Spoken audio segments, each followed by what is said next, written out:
रेवेन्सार ना को परिवर्तन करा जाए गोटे प्रतिष्ठित अनुष्ठान शिरच्छेद बा बेक काटिदेला भली हम रेवेन्सा तार अर्थ किछि नाई।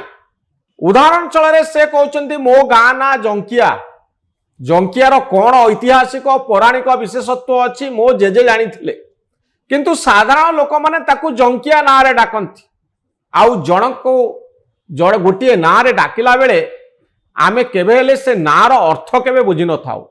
सेमती रेवेन्सा को जेतबळे आपण रेवेन्सा बोली कहंती तार से भली किछि अर्थ आपण खोजंती नाही। आपण सरलतारे सेई ना को आदरी नियंती तार अर्थ तार ऐतिहासिक दिग को केबे खोजंती नाही। ना रे अछि कोन इंग्रजी रे गोटे कथा अछि व्हाट्स इन योर नेम। से कहउचंती जगन्नाथ प्रसाद दास देशकाल पात्र लिखिचंती तांको ना जदि दुर्योधन प्रसाद दास हेइथांता आमे समान ढंगरे तांको बही को जेमती पढुचु सेमती पढिथांतु। तेणु जगन्नाथ आउ दुर्योधन ना भितरे सेमती किछि फरक नाही।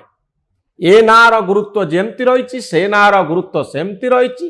कथा होछि कामरे यह एक विशेष्य नामवाचक विशेष्य इथरे बेसी किछि करिवार नाही बा अर्थ खोजिबार कोनोसी कारण नाही।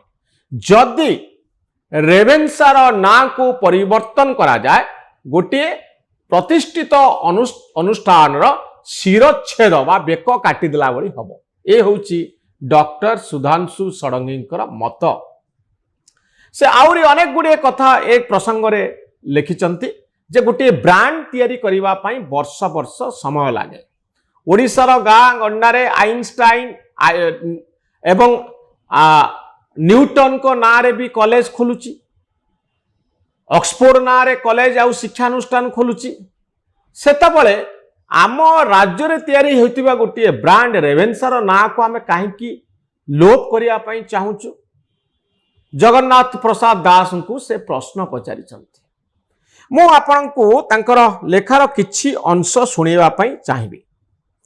से कहउचंती ऐतिहासिक माने विभिन्न तर्क खोजंती निज जुक्ति को प्रतिपादन करिबा पई।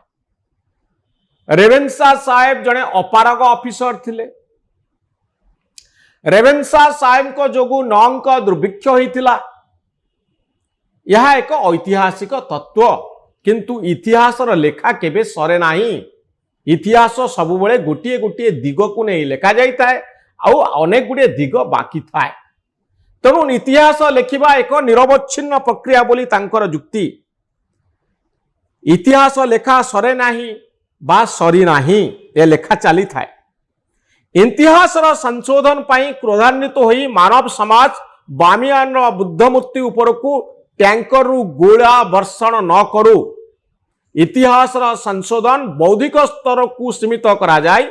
एथिपाई कौनसी अनुष्ठान उपरे इतिहास को लदिबा बा हजार हजार रेवेन्सा अभियान का परिचय और स्वाभिमान प्रति अजथा कुठारघात करिवार आवश्यकता नाही। एवं से आहुरी कहचंती जे फकीर मोहन सेनापति प्रशंसा करुथिले रेवेन्सा साहेब को। डॉक्टर फकीर मोहन उभय रेवेन्सा आउ जॉन बिंग्स जे आउ जने गोरा साहेब रेवेन्सा को जे अपारग बोली कहिथिले। फकीर मोहन उभय रेवेन्सा आउ जॉन बिम्स को भगवान को सांगरे तुलना करिसंती आउ ओडिया भाषा प्रति सेमानकर अवदान को बहुत प्रशंसा करिसंती। फकीर मोहन सेनापति व्यास कवि केवल नंक दुर्भिक्ष नुहे इंग्रेज शासन समय देशर अनेक भाग में दुर्भिक्ष आउ महामारी देखा देइथिला। नंक दुर्भिक्ष जेमती हेतिला सेतले भारत रे इंग्रेज शासन समय अनेक जगह यही भली देखिबा पई मिलिथिला। किंतु ये व्यक्ति जनक रेवेन्सा साहेब ये किए ये होचंती कॉलोनियल इंडिया बा उपनिवेशवाद व्यवस्था भितरे जने सरकारी ऑफिसर आंकर एते गुड़े क्षमता नथिला। ये होची जुक्ति।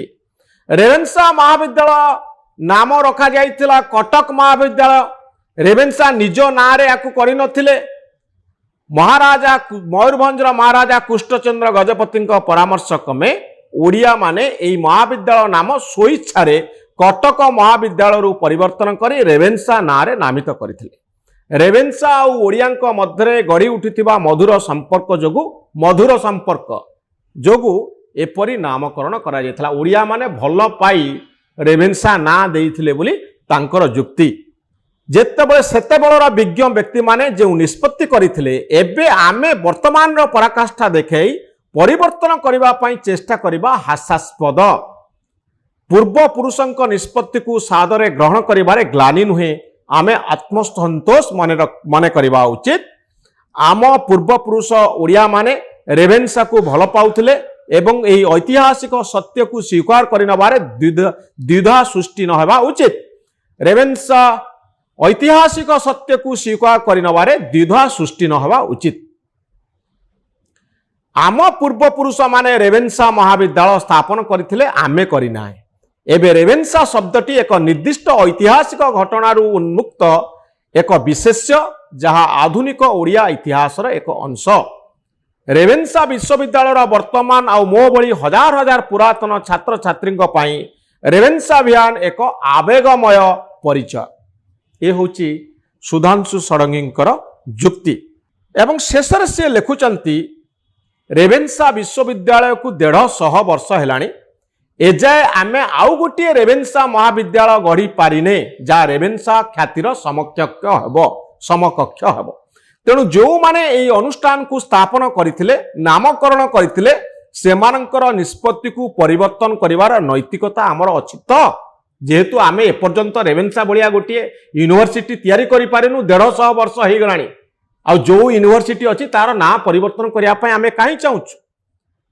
ଅନ୍ୟପକ୍ଷରେ ରେଭେନ୍ସା ମହାବିଦ୍ୟାଳୟର ଅବକ୍ଷୟ ଘଟିଥିବା ନେଇ ବା ଯଥେଷ୍ଟ ଉନ୍ନତି ନ ହୋଇଥିବା କାରଣରୁ ସମସ୍ତେ ଚିନ୍ତିତ।